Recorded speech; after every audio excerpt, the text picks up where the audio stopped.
सीपीआरच्या गेटवर वादावादीचे सत्र कायम. सुरक्षा रक्षक आणि नातेवाईकांमधील वाढत्या वादाने तणाव. कोल्हापुरातील थोरला दवाखाना असलेल्या सीपीआर रुग्णालय प्रशासनाने रुग्णालय परिसरात खासगी वाहनांना प्रवेशबंदी केली आहे.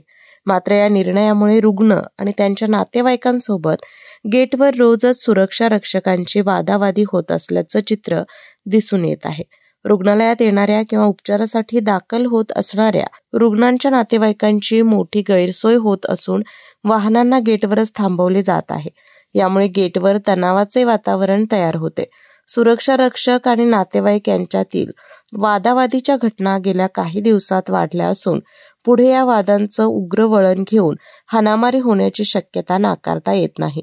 रुग्णालय प्रशासनाने रुग्णवाहिकांना आणि अधिकृत वाहनांना मुभा दिली असली तरी सर्वसामान्यांना या नियमामुळे त्रास सहन करावा लागत आहे. दरम्यान प्रशासनाने योग्य पर्याय उपलब्ध करून न दिल्यास परिस्थिती चिघळण्याची भीती निर्माण झाली आहे.